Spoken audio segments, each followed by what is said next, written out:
It's episode 102 of the Improv London podcast. I'm your host, Stuart Moses, and this week's guest is David Escobedo. I learned to improvise.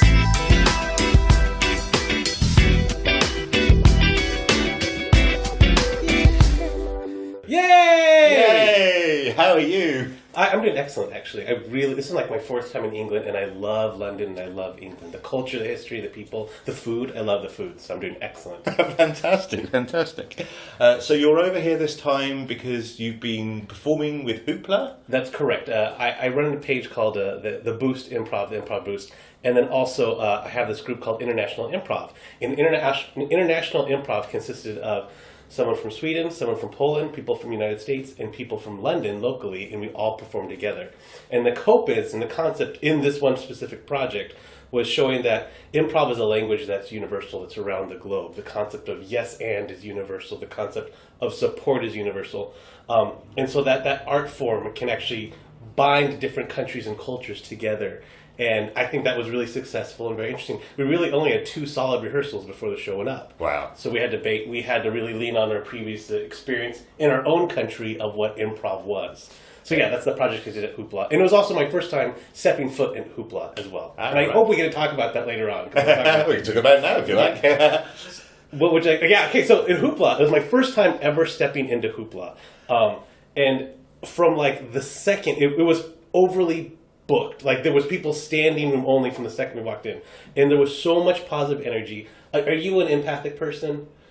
What do you mean by empathic? Do I pick up on moods and atmospheres? Yes, 100%, yes. I am too. And so like it was all the positive support was so overwhelming, I almost started to cry. Like there's times I had to go like, and I did like that, my shoulders were shrugging, and it was just an amazing experience. And there are a lot of, don't ever take that for granted. Don't ever take that for granted, because especially in LA, there's a lot of other schools that tend to be much more competitive. So the minute you take on stage, it's more of like a gladiatorial arena. Like, I'm going to show you guys, or I have to stand up for myself and show you what I got. And this was, the audience was on board, the tech people were on board, the person taking tickets, like everybody was on board, and they just wanted you to have a good show. Yeah. Because that's what the community is about. So Steve Rose done an amazing job of developing a community, as opposed to let's have a big machinery where you grind the crank, and when you put someone in one end and you grind the crank and at the other end, they're our version of a good improv performer, which you actually see but you do see in LA.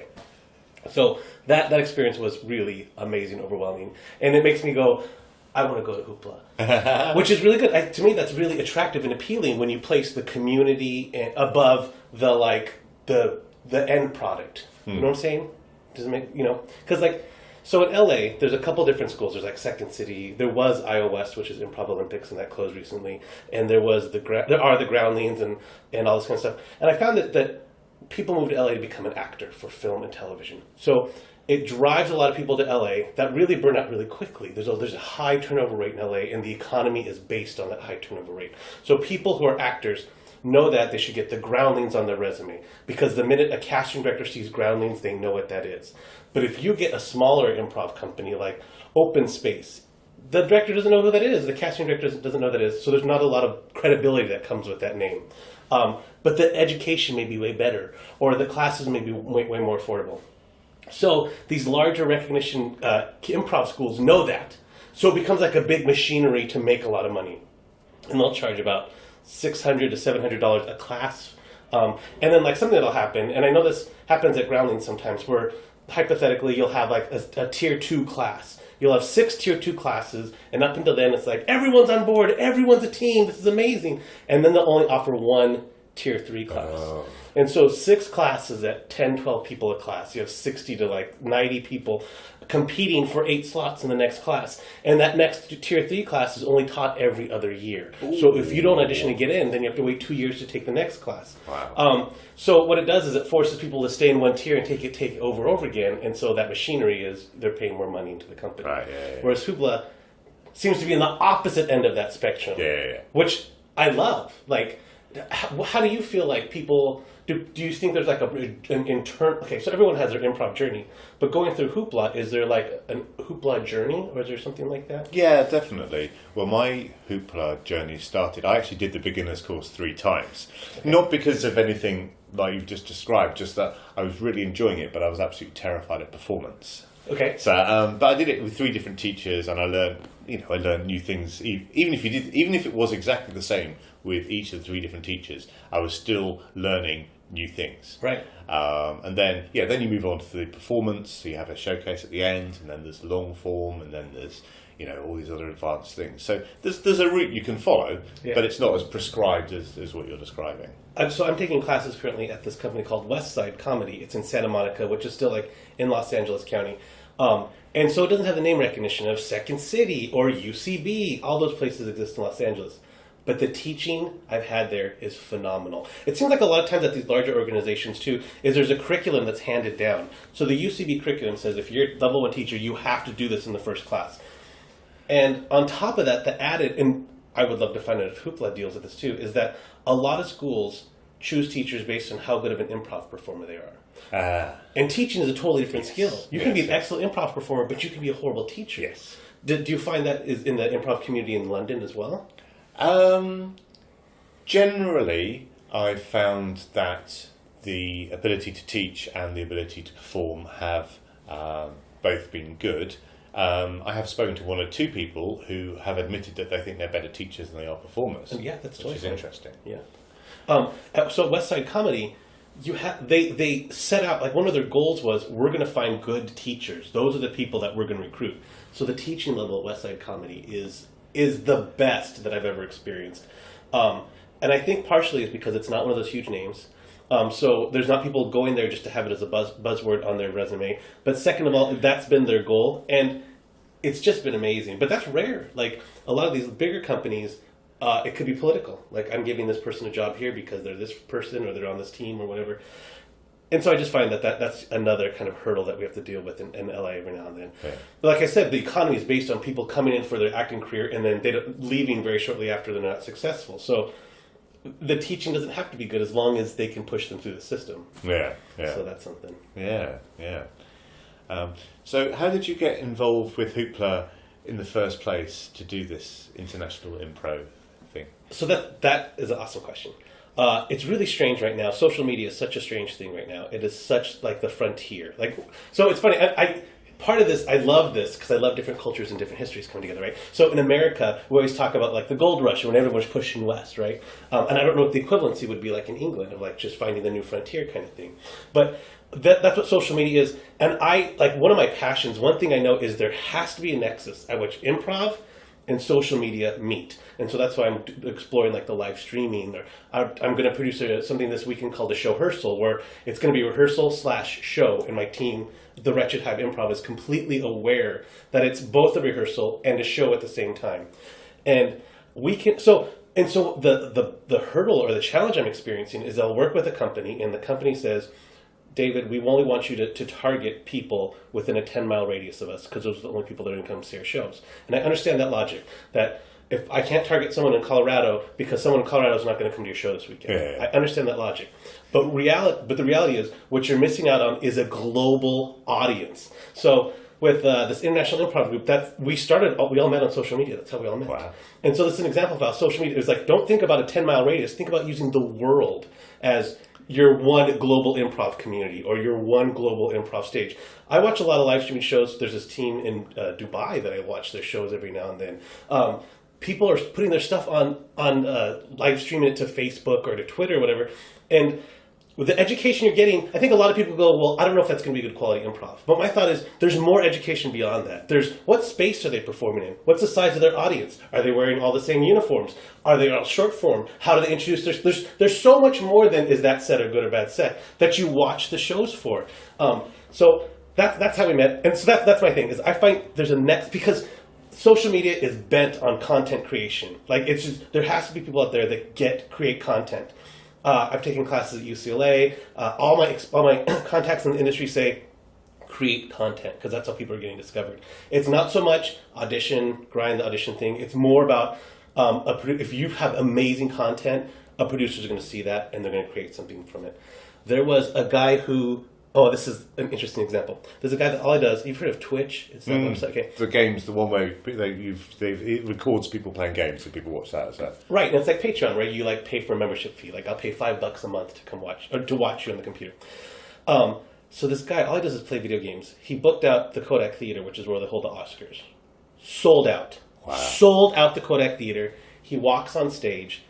He plugs a projector into his cell phone, and he has a headset, and he just played his cell phone. Sold out audience, eating it up. Don't we just live in exciting times? But what makes something land and not like opening packages, the opening videos, unboxing? Those are huge. So, but a lot of that's improv. You're just opening something and go, look at this thing I got, and that's just improv. So where's that improv component that hits with that social media component? Because it's like an improver's dream. Oh, another thing I want to talk about is show times. That's very interesting. So in LA, this will go back to my social media thing. I'm sorry, I realized I did not answer how we all got together. Okay, so okay. You just carry on. Just carry on. I've got it up here. Okay. So a lot of things is show times. So one of the differences in this international improv troupe that crystallized, that was really interesting was Goja and Victoria Bang were used to an hour performance time. And in talking to Steve Rowe, he was saying, yeah, an hour, a half hour sometimes. In Los Angeles, because there's such a high competition or concentration of improvisers, your average show time is 15 minutes. Wow. 15 to 22 minutes. Sometimes it's 22, sometimes it's 15. 22 is we're good with 22. Yeah. If you get a full half hour, you're a house team. Wow. That means so to use like an analogy, is that Hoopla would give the Maydays, because the Maydays are a house team at Hoopla, right? No. Oh, they're not? Okay, I'm sorry.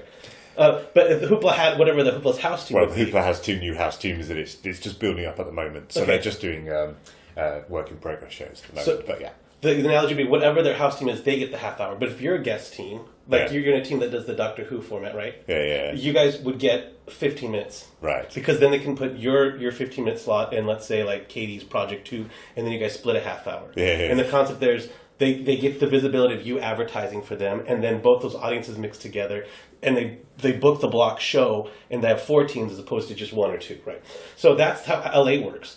And so that influenced so many other factors. So Goja and Victoria really wanted to slow down a lot and talk about, relationship and let the scene unfold, and if it goes this really strange way, which we all want to do. So the rest of us are from Los Angeles, San Diego, and we all wanted to do, and we're really, but we are so trained that we only have 15 minutes. And on a team of 8 people, I might get like 7 minutes. Or there's some formats like comedy sports where like it's 2 teams. The format is 2 teams against each other, and so your team might only really get 8 minutes. So we're used to like get the character out, who, why, when, where, and then like get to the game, because get to the game and hit that game as hard as you can, and then tag runs. We're used to huge tag runs. Once we know the game is tag it out, it's mini scene, tag it out, mini scene, like Family Guy or something like that. Whereas they're more used to like let the scene unfold. And so I was talking to Steve Rowe at Hoopla, and he said that when they first started, they had 2 hours sometimes, and I'm like, that blows my mind.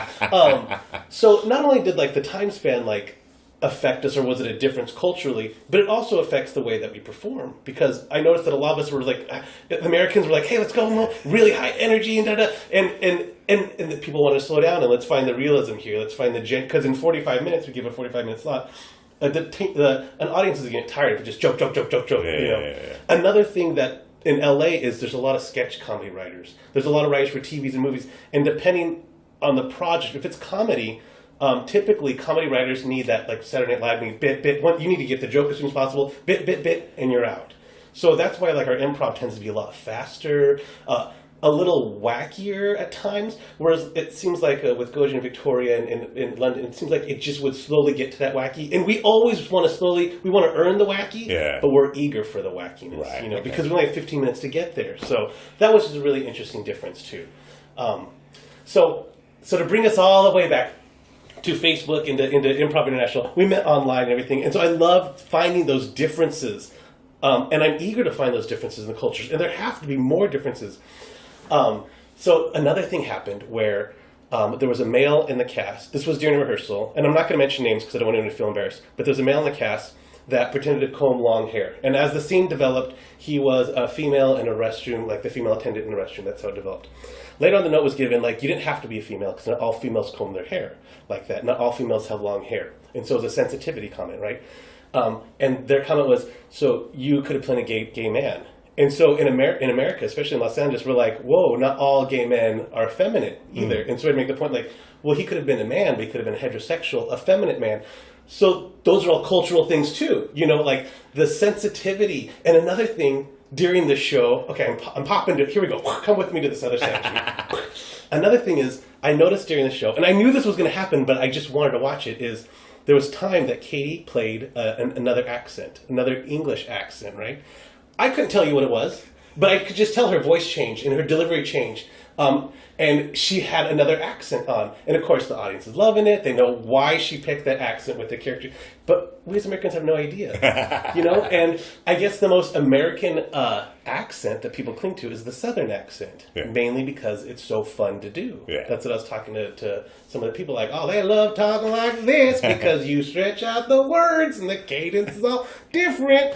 But what is like the English version of that? You know, like, and I don't know, and I don't want to do something and be offensive. Because if I do something because like this is the American version of that, and people go, whoa, hey, don't do that. So accents were something I was really curious about, and I still like want to explore more. I want to go, why that accent? And then what's our version of the accent?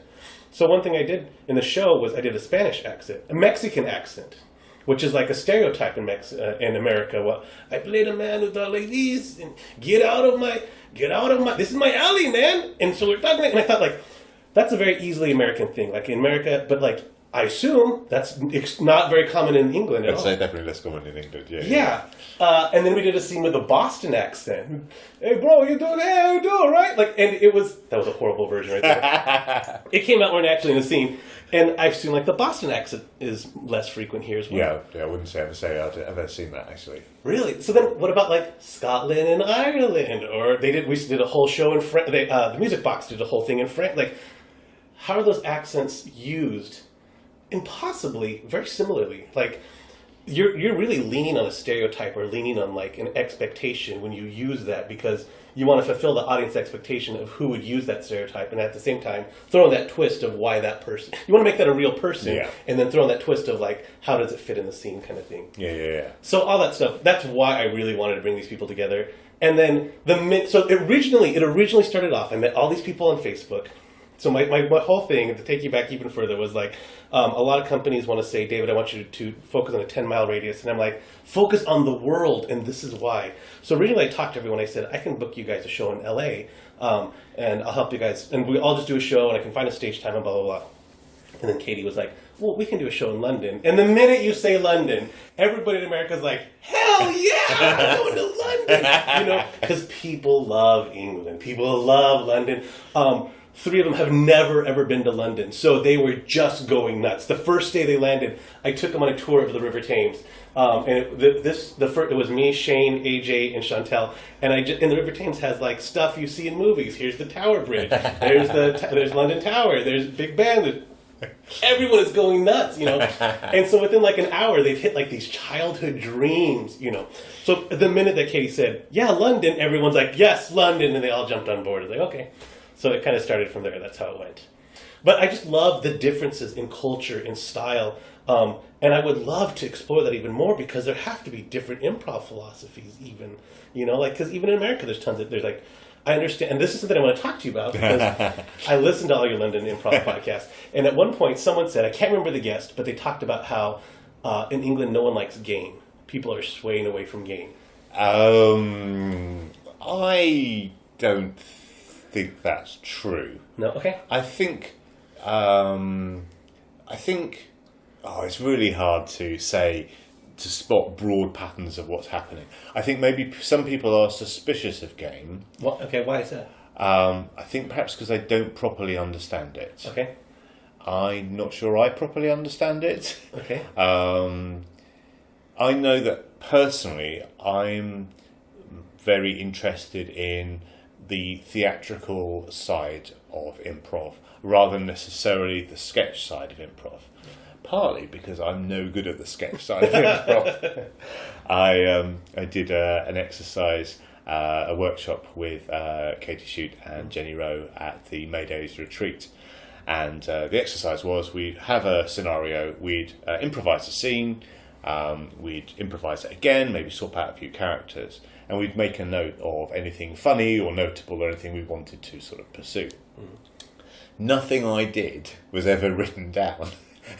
Interesting. And it wasn't the thought that, oh, I've done some gold here. You haven't recognised my genius. I just thought, yeah, no, that's fair enough. It's just, just my mind doesn't work that way. Right. So I would like it to work that way. And maybe if it did work that way, I would be more interested in game. But then it depends what you mean by game. And I think game is a very esoteric term as well. And I think improv has evolved. Now we're going to get into some right here. Okay. So improv has evolved to where the terms don't mean anything anymore. Right, yeah. So when you're on stage and the teacher says you need to listen more, the student who's really new in the process thinks auditorily need to listen more. And the teacher's so used to throwing out that buzzword that they don't explain what it really means. Because it means observe, absorb. It means look at their body, taking what they're saying, and don't just wait for your turn. There's so much more than you need to listen more. But you hear all these different terms that come out there. I think as improv is getting bigger and bigger, people are leaning on terms and they don't really know what they mean. They just know how to repeat them when the situation comes up. And with game to me, I get it, but it's so esoteric, and it's such a difficult thing to explain to someone else. You know it when you see it, but it's hard to develop someone into getting it. But game is big in LA. And attached, is it patterns? Can you define, is the use of patterns and recognition of patterns and a way into game? Yes, I would say there's a couple different ways into games. So what I would teach people is I'd say, send one person out. So one person on stage, and I'd say, do something in this environment that's what you could do anything. You could be chopping carrots to diffusing a time bomb. Anything you want to do in the scene. And they do it for a few seconds until you feel like a behavior has set up. That's the pattern. Here's someone in the kitchen chopping carrots. They're obviously making a soup of some kind. It's hot in here.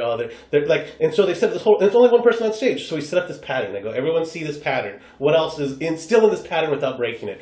She needs to sharpen the knife. Put the pot up. But that's all the pattern. So the second person comes in and they bust up that pattern. And how do they bust up that pattern? They're the lazy roommate that, is eating the carrots, and they're like, hey, we've been a little bit behind on rent today, And so the first pattern of this person making soup has now been interrupted by that second pattern of someone saying, I'm going to be late on the rent. And so that becomes the game at which they intermix, right? And then I usually say, now the third person comes in and helps a problem out, makes a problem worse, solves it, whatever it is. But that's the way I teach people to do game. But there's also other schools of thought in game. That's a very simple way of looking at it. There's other schools of thought in game. It seems like with the absence of Del Close, I have to preface this by saying this is Los Angeles, right? And the absence of Del Close, with iOS closing down, that people feel there's a vacuum forming. So it seems like a lot of people are trying to push their philosophy forward to be the next big improv school and try to fill in that vacuum of who Del Close and whatever thing. So there's a lot of different philosophies out there being aggressively pushed. Another example of another philosophy of game is that game is two people. Paul Valancourt says it's two people, the triangle of the scene, two people, and then where they meet in the center. So whatever this person's point of view is, whatever this person's point of view is, and where they meet in the center, that's kind of the game.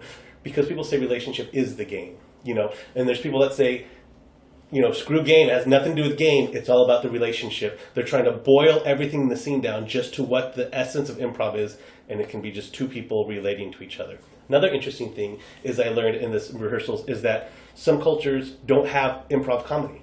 They just have improv. And in LA, we have improv comedy, we have improv, we have buffoonery, clowning, and then a lot of the cultures have blending of the two or different names for it. But a lot of the cultures, you're talking about theatrical improv, and they just have improv. That's new.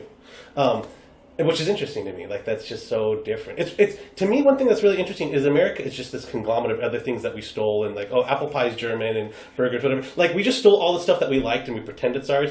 But improv is one thing that not improv in general, but the improv comedy of long form is the one thing that we've created, the export we've created. So it's so weird to finally have something that we've produced ourselves. Yeah. I just think it's so strange. So yeah. Brilliant. I went a bunch of different places there, so I hope you guys can follow us. That's great.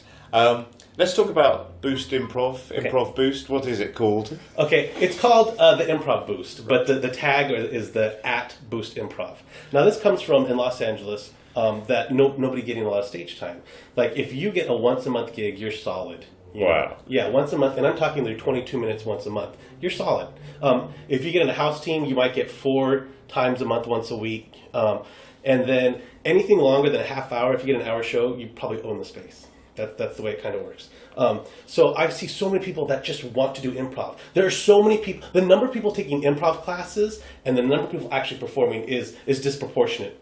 It's maybe like 100 to 1. Really? And that's because there's no stage time. Now, LA suffers from not having a lot of space in general. If there's an open space, you can make money off of that, even if it's a parking spot. So there's no place to really rehearse unless you pay out the nose. There's no place to perform, blah, blah. So I saw all these students, and they're constantly getting these notes from teachers, get on stage. When you're in front of an audience, blah, blah, blah, blah. But they just can't get in front of an audience. And I think there is so much to that learning process of being in front of an audience that they're not getting that. So I was looking for, like, how can I get people more stage time without opening a business, without opening like a storefront myself? So the Boost Improv, or the Improv Boost, is about getting these smaller troops, in LA specifically, these smaller troops to get stage time. Because I've produced some events where I'm going to put you up online. That way I don't have to worry about getting an audience. I don't have to promoting. I just get a space for them night, throw you online, awesome. But I know that problem of visibility is worldwide.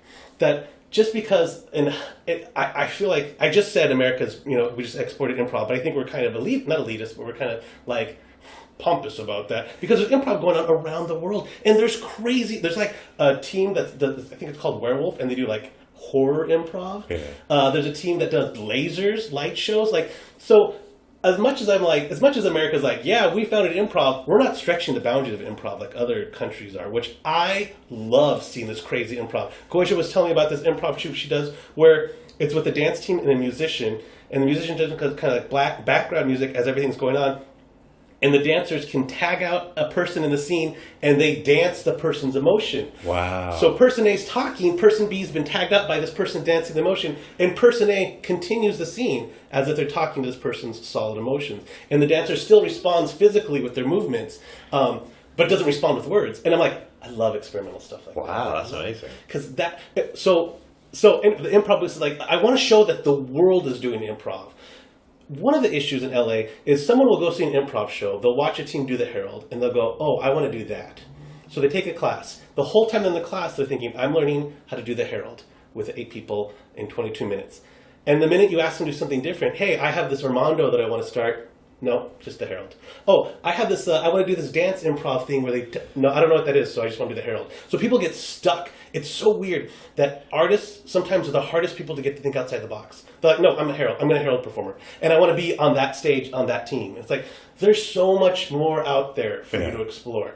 So that's why I think the improv boost is like, there must be smaller companies. And the major reason why I want smaller improv teams and smaller companies is because the big improv companies already have a lot of stage time. Yeah. They already have the resources. But these smaller teams that are performing like in bars, in the basement, on an off night, like, I want to make sure that you get more visibility. I don't care what language you're speaking. If I can just watch you do some stuff. Like, that's why I always, for improv boosts, whenever I see a live stream going on, I will share it right when I see it. Because like, I want more people to see that thing for you. So I want to help these smaller teams because it's more about the art form than it is about filling in the vacuum of Del Close or Iowa West or stuff like that.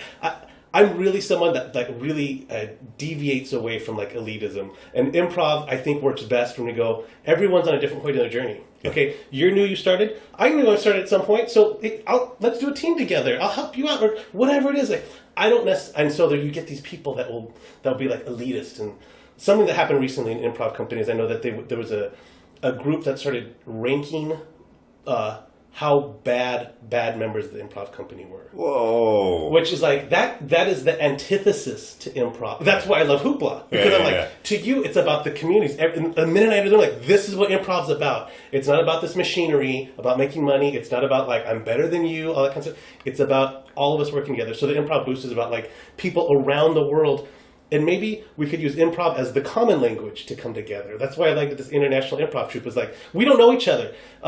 Luckily, everyone speaks English, but what if I did a team where no one spoke the same language? That'd be interesting, I think. But could we do it? We probably could do it by reading each other's emotions and read this like. But that's why I wanted the Boost Improv. Is I want to find this global platform and just bring smaller companies together that are passionate about it. Yeah. So yeah. So if there are smaller groups out there, what advice would you give them to get more visibility on social media? On social media in general, there's a couple things I'd say. I'd say constantly post. Constantly post. Even there's this one team in Italy that they'll take their camera and they'll just like walk around town. We have a show coming up. This is what we're doing today. Awesome. Put some pictures of your show up. Post little inspirational improv inspiration. Constantly be posting. Post if you can once a day, once every other day. And respond and be part of the conversation. So like both on Facebook, Twitter, all of it, all social medias. Don't just post and leave. Don't just say my show's coming up this weekend and then you're out of there because you're not talking to anybody. But if you post like a picture from last night's show and someone says I love that, respond to that. Hey, thanks for coming, or thanks for your comment. You want to start a conversation online because otherwise your page just becomes a lot of advertising and no one goes to it and becomes busy and tiresome. To specifically get the attention of Improv Boost, if you haven't messaged me, you can message the page. Or what really, really, really helps is on still pictures. So I don't take up any of your copy, your message, is if you tag the Improv Boost in that still picture, I get a notification you were tagged in this page, and then I just reshare it. That's what I do. Cool. Well, how did you get involved in improv? How did you discover it? What was your origin story? So I have to shout out to my first teacher, Monica Ianessa. She was my high school teacher, and she used improv as a resource for theater. So like we would do certain improv games to warm up, or she would use an improv game to stay in the moment or listen to the other person. And it was definitely a tool at that time. It wasn't its own standalone performance thing. So I was in high school. This was in 1995, so you guys all can figure out how old I am. 41 right now. So in 1995, and so after high school, I suffer from this. I can do that. Like I'm just really like, if I see something I want, like I'm going to do what I can to get that. And I won't like elbow someone in the face to get it, but it's like I just want to do that. So right after high school, I got together 6 or 7 of my friends from high school. I said, I love those improv games. Can we get together and just continue to do them? And in 1995, the only improv that was going on where I was from, San Diego, was Who's Line Is It Anyways? And so I call our teams the orphans because we didn't have any teacher. I was the teacher. I didn't know what I was doing, and I was the teacher. So I'd have to I'd drive down to downtown San Diego and take some classes, take what I liked and bring it back to my troupe. Or at this time, the internet was not a big resource. It was that AOL boom, that noise. So there wasn't like those improv resources out there right now. And so I definitely had to study, struggle, fail, all that kind of stuff. And luckily, especially when you're in high school, you get a lot of support when you're younger. We had a coffee shop that gave us a show every Saturday night, and because we'd bring in our friends and family, and then perform, and that troupe went on for 13 years, and we performed at the LA Comedy Store, the La Jolla Comedy Store. We performed at tons of bars and clubs that don't exist anymore. We performed all up and down California. So that's where I started. My journey had to be, not only did I have to learn what worked, but then I had to teach it to someone else why it didn't work. Because I have to come back to my troupe and be like, okay, here's how story works. Ba, ba, ba, ba, ba. And here's why it's entertaining now. Because not only you have to like mechanism, you also have to say, well, here's the gimmick behind it, or here's the humor behind it. So that's how I began my journey in 1995. I took a long break. I took about 7 years off. One of the reasons being is I was doing improv so much. In college, I went to Cal State Long Beach. I went to college with Nick Armstrong and Amy Louise. You probably know Nick Armstrong. So I started this improv company, and it went on great. But I also had that improv company. I also had a street performance, this thing called The Squatters at Cirque du Soleil. So I had another troupe that I was producing, which was like this. We painted our face. We only spoke gibberish. Wow. We protested nothing. We made these big signs that said typical protesters slogans, but with nothing. So nothing for oil, keep nothing out of schools. So like we walked down the street and protested nothing, like dressed like clowns, speaking gibberish. We broke into a Christmas Day parade. So like a parade was going on and we just slowly merged in with it. And we were throwing out Christmas presents, and one was just like Santa Claus. It was so awesome. So it was like a live performance. And then I was part of 2 other improv teams. So in college I was part of these 4 improv teams and moved on. And the reason I stopped is I felt like there was a formula to improv at that time. I felt like if you make this move, I'm going to make that move. If you make this move, I'm going to make that move. And I felt like it didn't have that like spontaneity to it that I really wanted anymore. so I took a long break from it, and part of it I think also just got burnt out because I was producing 2 improv troupes, and I was doing everything from marketing to booking to coaching to everything, and I think I just went, I need to take a break, and so then I just rediscovered my love with West Side comedy, and took classes, and so I've taken classes at Second City iOS because they're right down the street from me, so like I'll take these classes here because I really enjoy it. Brilliant. Thank you. And you're currently part of Wretched Hive? Yes. Tell me about that. So I spoke earlier about how like people will see a Herald team and they're like, well, I'm going to be on the Herald team. So this is a Star Wars improv team, and its format is not, I can't tell you the name of the format. I can't say, well, it's the movie form or it's this form. So trying to sell people on that was extremely difficult. I basically had to lean on, do you like Star Wars? Yes. Okay, then I'm going to do the Star Wars improv team. Okay, and the goal was to perform at the Scum and Villainy, which is a Star Wars bar in Los Angeles that's amazing. It looks like the cantina from Star Wars. And people dress, like they have a legit C-3PO guy that they have to drill him into a suit. He doesn't just put it on strap. It's like, brrr, brrr. They had a working R2-D2 where the people had the remote controls, and it would like move and beep. Like, are you a Star Wars fan? I am, yes. Okay, so there's an Ithorian, which is a hammerhead, and then these brown creatures that have these huge necks that twist up into these eyes like the size of footballs. Someone was dressed like one of those, life size, and it must have been about 7 feet tall, and had big feet like elephant. Like it. So this bar is amazing. I would hope there's a Wolfman as well. There was not. Thank you for that. Because he was edited out. Yeah, what's going on with that? Anyway. Thank you for that. But so my goal was to perform there. That we're the Wretched Hive at the Scum and Villainy, and our first show we performed there, and it went like, I'd say we had a nice size amount of people, but the real like, oh my gosh, this is amazing, is we got 5,000 views on our video alone. Like, wow. I was it was incredible. So that's why I went, there's something here on social media. But the Star Wars troupe has been so fun, and it's so amazing to me. And to me, it also says something that the people that I did attract to the group are extremely skilled improvisers. Because I think extremely skilled improvisers you don't have to do the Herald to do improv. You don't have to do the Ramon to do improv. Is much more globulous than that. You can do much more experimental than that. So it's initially 2 or 3 short form games that are all Star Wars related. To give you one of the games we do Jabba the Hutt, and 3 or 4 of us build actually Jabba the Hutt with our body. I have tennis balls as the eyes. We have a pink sock for the tongue, and then I have the little stuffed animal Salacious Crumb, and people ask Jabba the Hutt questions. People from the audience, like, someone was like, how are your taxes done? Jabba the Hutt. And he always goes, whoa, whoa, whoa, whoa.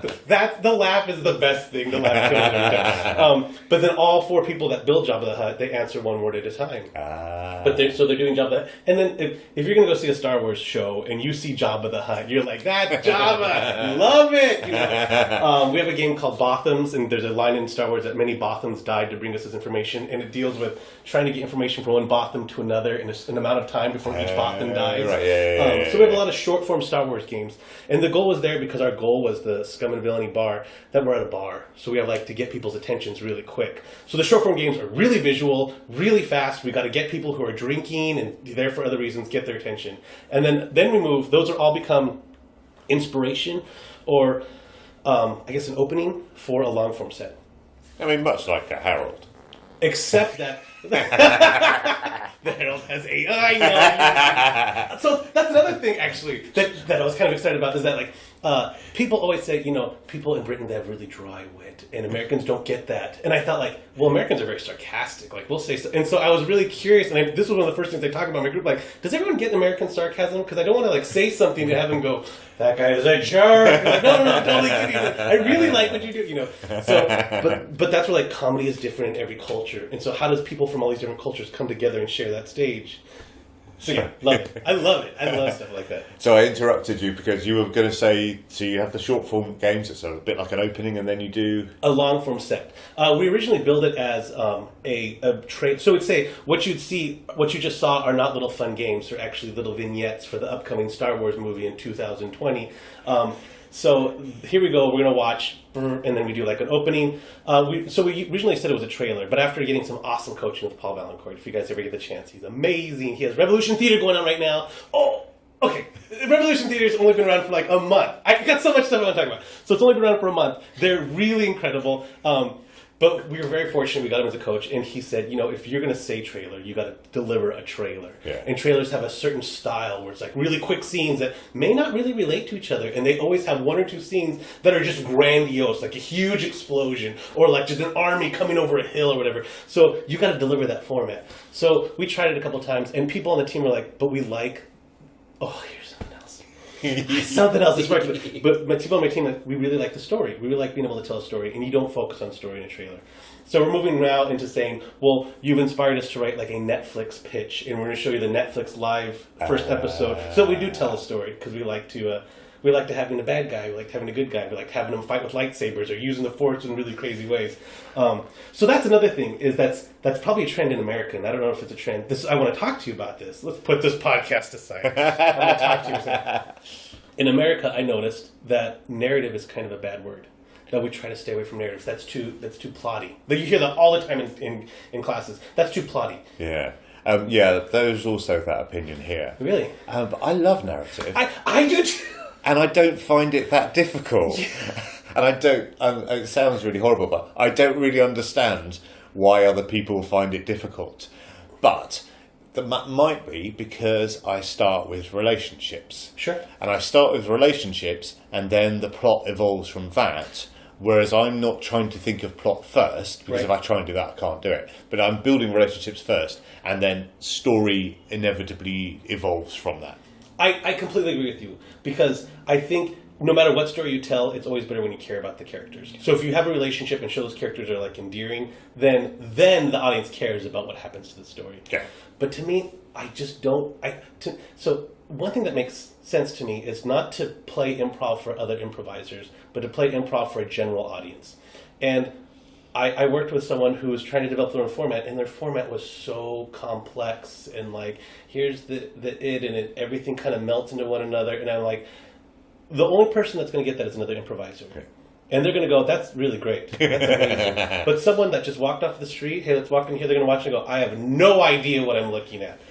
So I think the essence of improv is telling a story. It doesn't matter how you get there. It can be all character, it can be game or whatever. But someone walking off the street just wants to hear a good story. Because there's so many times that I'll invite my family and friends to come see a show, and they'll be like, I don't get why this character did that. And I'll be like, it's a montage. It's thematic or whatever. And I'm like, but sometimes, like, if my parents would come to see a show, they do just want to see, like, here's the good guy, bad guy, and here's the morals or whatever it is. So I don't think it's all about narrative, and I don't think it's all about plot, but I don't think it's a bad word, you know? And in America, it's like, oh, that's too plotty.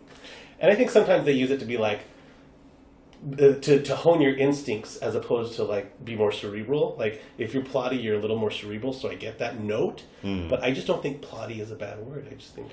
Well, I don't know if we need to redefine it as story rather than plots, because people, when they're in the audience, they're forming stories. Even if you don't related scenes, they're forming some sort of story, and they will find connections that you didn't even know were there. I completely agree with that.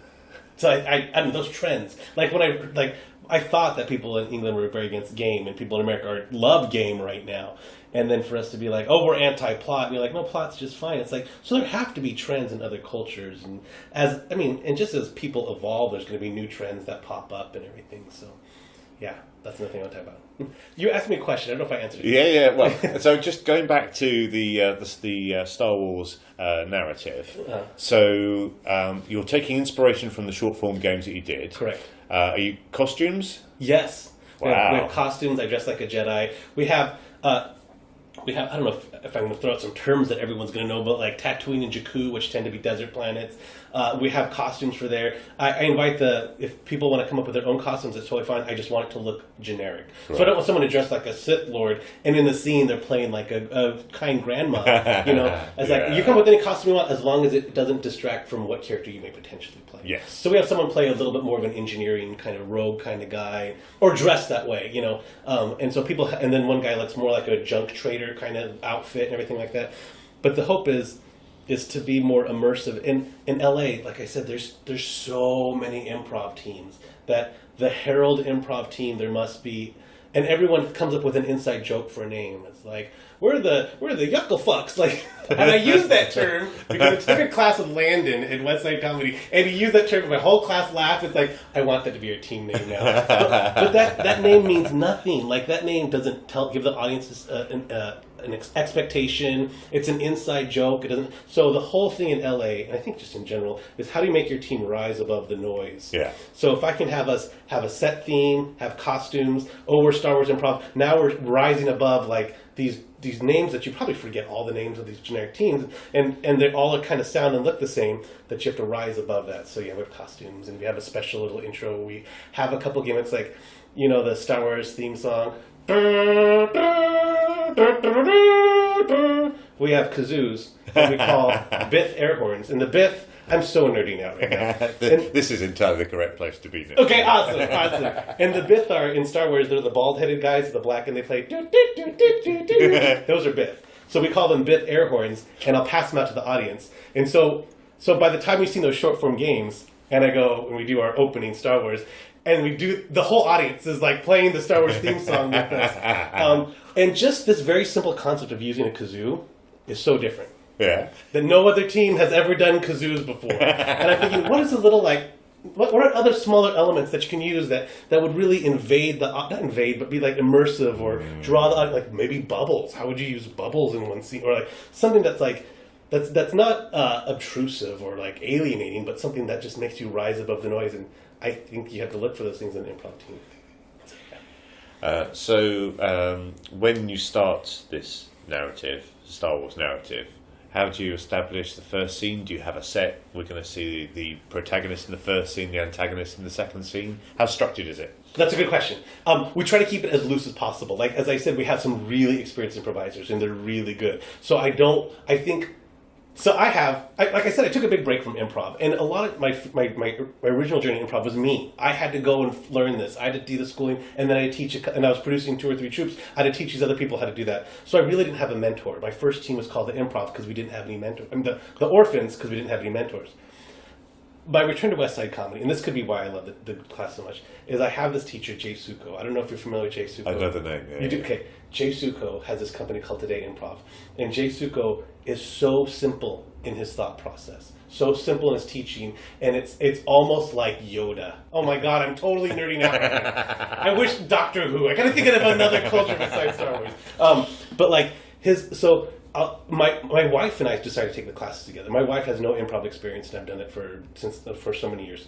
So we take the class together, and I don't know why I don't see more teachers taking more improv classes.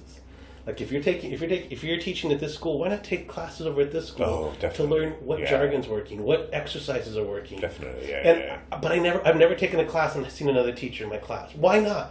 So we started at the first level, and I know the basics, listen and just, follow your instincts, yes and. But we started at the first level, my wife's never improv, and I started at the first level because it's like, I want to know what the school teaches from the ground up, When I'm building a house, I don't want to start building at the windows, I want to see what the foundation of the school teaches from the ground up and build from there. And then I could always there's certain skills that you could always use work on, right? Yeah. And he inspired both my wife and me in the same class, which to me is incredible. Mm-hmm. So there's certain things that he would say, like, just say yes to your partner, which we all hear yes and, but the way that he, like I said, it's so simple, but the way that he would convey it is there's times I'd realize I am not yes-anding you. I am pulling in my own idea, or I'm only yesing part of what you said. So here's an example. I was on this Team Likeable that was really great, and there was this woman, Lindale, and AJ in the scene. And AJ's like, I'm a gargoyle. I wanna eat people in Lindale. And this is the choice she made. She said, we're good gargoyles. We don't eat people. And I said, say yes to everything. We are good gargoyles. We eat people. And then that show, the whole show, that was like the fulcrum of the entire show. And the whole show went in a totally different direction. And it's you don't realize that you're not saying yes to everything. Another thing he says, don't bicker, don't argue, love each other. And part of his philosophy is that your everyday life, everyone fights. You know, you can get in a fight with someone on the we call it the subway or whatever, the tube, whatever. People see that, or in their everyday relationships with the roommates, people fight all the time. That when they want to go and relax, they don't want to see another fight happen over nothing. You know, so just love each other, and you don't have to peas in the pod. You can, but don't like automatically think that adding conflict is the drama. And that simple thing of as soon as you step on stage, look at your partner and love them. Yeah. And as you work with them, you realize you can still argue with your partner, but you still want to love that character. Yeah. Because if you don't care, you're apathetic. If you hate that person, you don't want to solve the problem. And then there's no scene, really. There's no relationship, and you're making that other person do all the work. And so he has these very simple, and it's I'm sorry, I forgot what your question was. It blows my mind. Because he has, and I would take any class that kind of thing, because it'll be like something like, one of the things he says, do that more. Which is so simple, like, do that more. Yeah. So if you're doing something and it gets like a little bit of laughs, like, obviously that was a success right there. Do that more. And it's this simple, like, maybe you're just scratching your ear in a funny way. It's like, he's like, don't overthink this. And it's just, oh, God. It is so good. It's so good. So, yeah. Fantastic. What would you say, what could somebody do if they stepped on stage with you? What could they do to delight you? So in the show we did at Hoopla, I've always really, really respected Kay Shoot, but after the show I went, she is probably one of the best improvisers I've ever seen in the world. So we're doing the show, and there's like 8 of us, and the scene right before was this really high energy, absurdist love show between the hosts being like love hosts like Maury Povich and Jerry Springer, and then their guests were these extremely awkward people that were talking about why they were in love and what they were in love with. And so then they brought in these roses that were talking roses. So it's a big cast, really absurd, white energy. And then I edited the scene, and I came on, and I just looked at Katie, and she read me, okay, come on stage with me. And I knew what I was going to do. Like, I had this thought in my head, it's like, I'm going to go back to this previous scene back here. But always as an improviser, it's like, I know what I'm doing, but if you go a different direction, I'm with you. I'll go the different direction. I'm totally fine with that. But my thought is, we just had this really wild, absurd scene. I'd love to hear this. I would love to have this extremely intense, silent scene. So she immediately sat down, and I was like, and this is something I do, like I was hemming and hawing, and I was kind of quiet. I don't want to do a lot of quiet on a podcast because you'll get it. But like, I was quiet for a long time, and I was trying to lean into her, and I was trying to like restructure myself as a character, and then I was going to start something, and I kind of, and then I walked away, and I fixed myself a drink, and I fixed her a drink, and this whole time she's on stage. I mean, she's not saying anything. She is not trying to fill the silence with, Grandma, what are you? Or trying to label like, oh, at this hostel. No, she was there. She was listening. She was attentive, and she was confident. Like she was not anxious at all. She wasn't like, what's this guy trying to do? I'm trying to read this guy. She was just sitting there, and she knew that that I'm trying to create this tension because of what I was doing. So she didn't try to make the situation better. Yeah. She didn't try to like alleviate it with noise or talking. She just kind of like sat there and gave me this intense look, which bounced me off emotionally, which that made me go, first of all, we've never performed before, but you trusted me that much to do that. And then second of all, and by doing that, she became a leader because it's like, you're cool, I'm cool. This scene's going to be totally fine. Yeah. And it reflected off that earlier, the very first scene, one of the guys came out, Shane, and he was a flip-flop on the bottom of the ocean. He's like, righty, righty. And she immediately jumped on stage. She's like, lefty. And it was kind of this like open, absurdist space of like, righty, lefty. And after the show, Shane's like, I knew it was kind of weird what we were doing. We were being flip-flops, yelling for each other in the bottom of the ocean. But she was so confident, and she was so comfortable, I had no anxiety about it. And it goes to show that she trusts her partner. And it's easy to say that, but once again, it's one of those jargons that we throw out, like, trust your partner. What does that really mean? It's okay. The scene's going to happen. The scene that's never happened before, it's not wrong the minute you start it. Like, you could start any scene in the world. It's your scene. She just has that confidence, and she becomes a leader on the stage. Like, so, to answer your question, what can someone do is, I think, and I get, especially in LA, I get this. The minute people start scenes, they open their mouth, and they try to validate, justify everything. And I can still roll with that. But I think in LA it happens so much because you have such a short time span to perform with that they're like, Governor, we have your pants or dry cleaning is done. It's like, okay, I get you're trying to label who I am, what a relationship is, what the issue is. You've labeled everything at the top of the scene. But I love people that can just I guess what I'm trying to say is instead of trying to invent things like governor, it's like we're just going to discover. I'm going to look at you. What vibe am I getting off of you? Then I'm going to emotionally react that way. You're going to read me, and this one little like spark compounds like a fractal image. And now 3 minutes later, we're gargoyles that are eating people because it's a good thing to do as a gargoyle. But we started at just looking at each other. In this class, this woman Betsy, who is an amazing improviser. The whole thing is. I'm sure you do exercises like this. So do the scene in silence, and then when I snap my fingers, then you can talk about it. Yeah. So all she did was she held her hand and kind of opened and closed it and kind of looked away. And I read that as there's some reason why you're trying to break that bond. So I started doing that. People cry and they started doing that. And I slowly walked over to her and she grabbed my hand and we did this whole scene about being at a funeral. And and all that came from was she just kind of did the small little gesture. I read that and we looked. We both knew we did the space work. We knew where the casket was. And then she looked in the casket and then I could, even though I'm doing my thing, I was still listening. I was watching out of the corner of my eye and I could see her look in the casket. And then I looked in the casket and then I stopped and the whole scene was. Half the body is missing, but we don't know it, and so we're trying to close it and hide it. No words this whole time, wow. And it's all just from I notice you do this, I'm going to do this too. I notice you this, I'm going to do this too. So none of it was invented. It wasn't I got this bit, and I got this shtick, and this is a funny word to say. It was just I'm reading you, you're reading me, I'm reading you, you're reading me, and he never snapped his fingers because everyone was laughing so hard that we tried to move the casket out and he goes, "Scene, that was awesome." He didn't need any words. The whole thing was in silence. So I think. Not feeling the need to over-explain stuff. I think a lot of times, it's a good habit to have who, what, where, and why, and all that kind of stuff. But I think a lot of times it's because you feel anxious that you don't have anything yet. And you can just have that very intense emotion. And you can. A word can be the first thing on my mind. I don't care about that. But I just don't feel like that anxiety. That anxiety I don't think does. Because I think the audience reads that anxiety a lot too. So I really like that confidence. Yeah, no, it's lovely when you are confident in those silences. And words are great, but they rarely solve anything when you're in a scene. So adding more words to a scene rarely solves it. Whereas if you can just be really aware of your partner and react to them physically, and I think a lot of times that makes the audience lean in. Yeah. It's because they're seeing and they're used to yak this noise, we're being crazy. That when two people are silent on stage but intense, they're what is this about? And they lean in, and they're waiting to find out. And don't tell them right away. Let them lean for a little while. And then the minute you now we're doing this thing, right? This funeral, and half the body's missing. The audience goes, "Oh my god!" And they just bust, So I just love those. So that's something I love. Is just that confidence and trusting on stage. So because I know you're going to ask me the next question. I know the next question because I listen to all your podcasts. Do you notice any differences in the English improv and the other improv? What do you think defines the English improv? I think because the English improv scene is still relatively new and growing very fast. Very fast. I think there's more variety in the things that people are trying, which is great.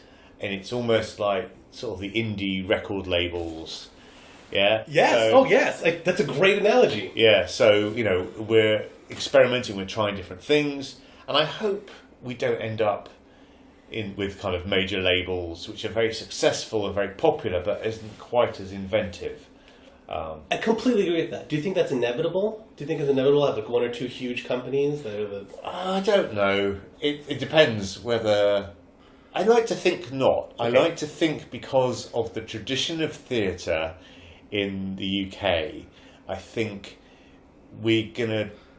like to think we're going to take the influences of all the other places in the country, in the world, and I like to think we're going to continually invent. I think also geographically... Love it. Geographically, we're in a great place because, we can learn from America, but we can also learn from Europe, and we can learn from all the other places.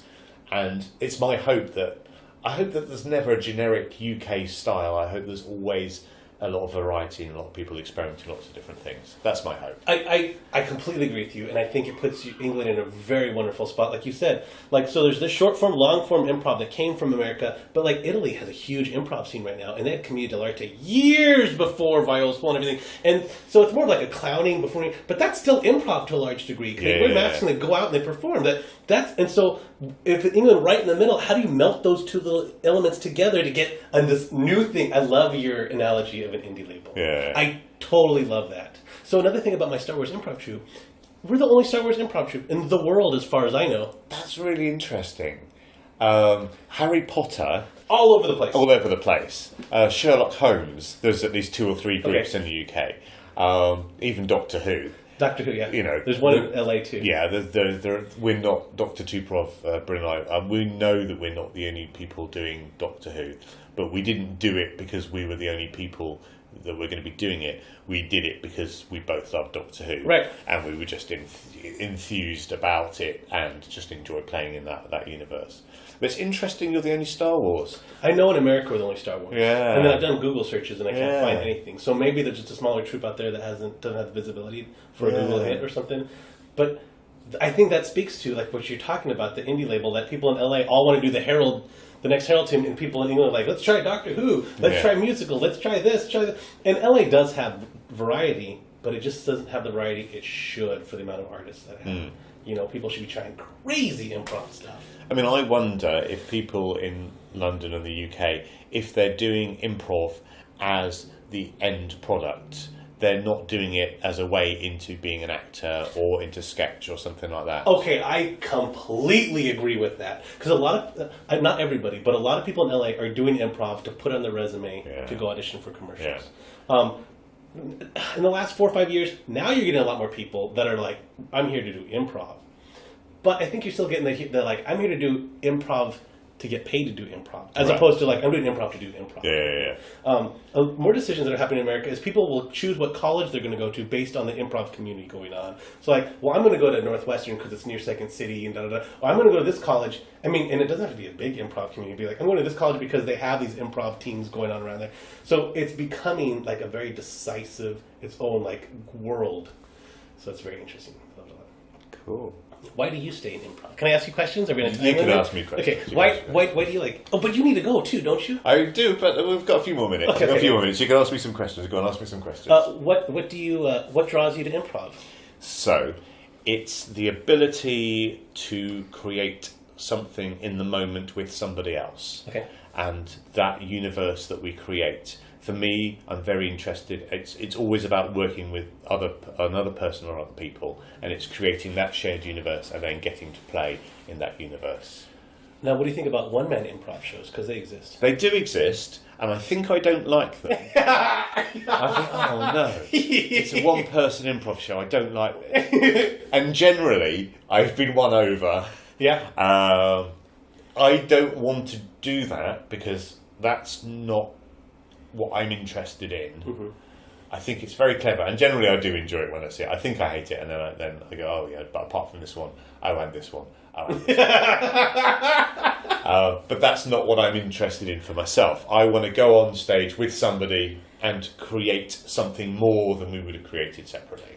I completely agree with that. That's like, I love the brainstorming aspect because, like, when you get a group of people together, it's like that whole like what we ended up with. I would not have come up with that by myself. Exactly. Yeah. I love that too. What does a good improv scene look like to you? Like, what is good improv? Maybe the feeling you walk away with, or what you see. Like, even if when you're on stage, probably more so, but just good improv. I like scenes that are emotionally real. I particularly like it if I've got an issue in real life. If I can just chuck that onto the stage, that's always very satisfying. You'll see that tonight when Bryn and I do Dr. Tuprov. Nice. I slightly pretend it's made up. Generally, it's not made up at all. It's just exactly how I'm feeling. But the two of us, we fold it into the Doctor Who universe. And that's really satisfying. And sometimes I come away going, well, did we really solve that issue by watching episodes of Doctor Who? Well, in a way, no, but in another way, yes. So it is therapy for me. Awesome. So it's connection and it's therapy. That's Yeah. what keeps bringing me back to improv. So another question I have is, I think it's the Chris Mead episode. I'm not quite sure, but I think it was. Chris Mead was awesome.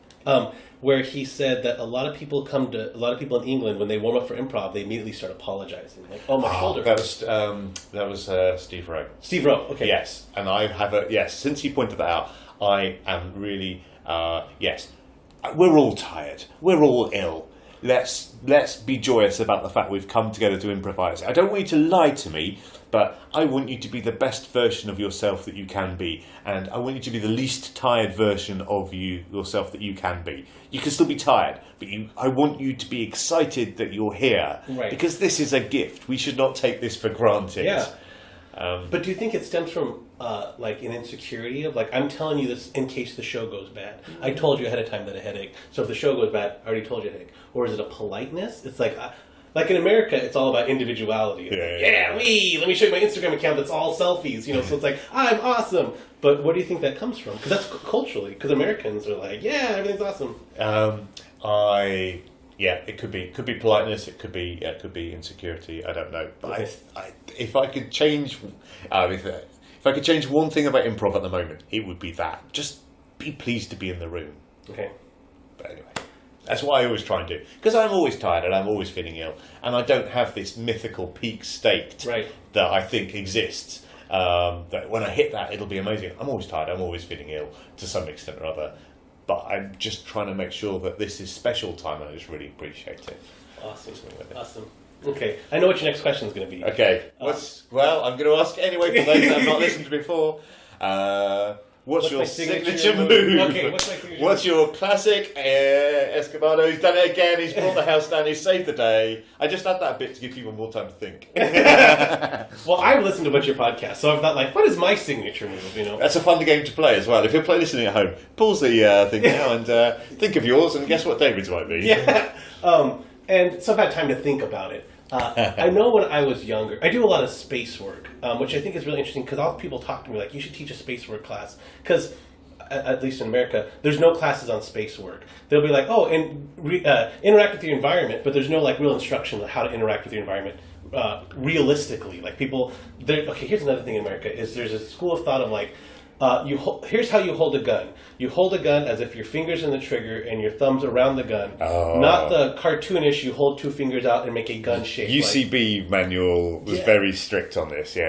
And like people will like hammer that home, and I feel like going, I don't care. Yes. If I get you're holding a gun, I get it. You're holding a gun. I'll react to that.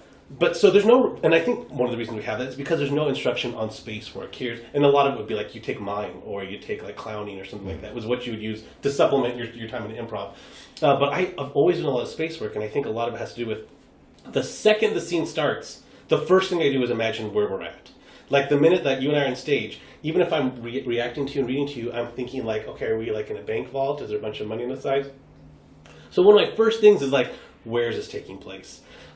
Because that allows me to, that informs my character a lot. Because if we're in a bank vault, we're in a very enclosed space, and it could be really chilly, and so I can be cold, and I can be adding these little nuances, like maybe I'm rubbing, like right now you can't see, but I'm rubbing my arm, and I'm touching my shoulders, that will inform my character, and I'm not inventing everything, I'm discovering it. Now that might be like initially what's in my head, and you, and my partner, you Stuart, you might say, this ice cream parlor is, and now I'm cold in an ice cream parlor, like I'm really quick to switch it as soon as you shift it, but one of the first things I do is, what's my space look like? And I'll be very specific in my mind, because I've always been a very imaginative person. Like when I was a kid, my parents really left me alone a lot because I would just like imagine stuff and draw. Like I've always had to like take care of myself.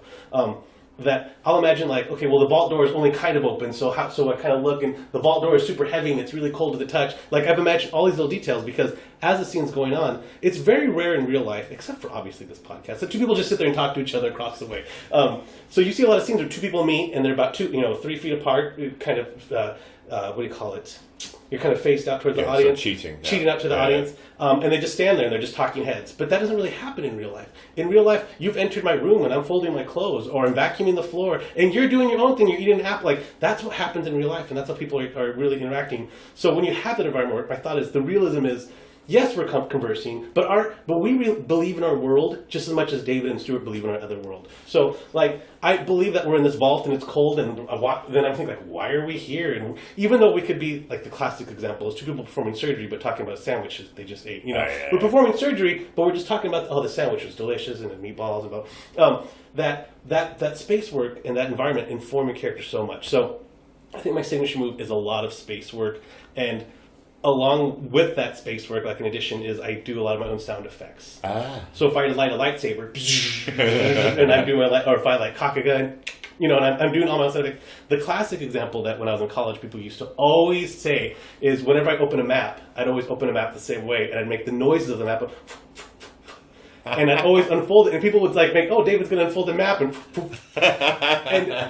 I would get dinged for that. I'd go to take classes, and I want to say this was Second City, where they say, stop making your own sound effects, because it's unrealistic. The audience sees you making sound effects. And I'm like, I don't think so. I think people like the sound effects, and I think if I don't focus on it, if I'm not drawing attention to the fact that I'm making sound effects, that the audience goes, that's part of the world that they're in, I guess to lead me off on a tangent, I think it's really good to take teachers all over the place, workshops, and during when you're in their classroom, do everything they say. But when you're out, only take the things that really help you out. Yeah, 100% agree. Yeah. So that's I think everyone should be taking more classes.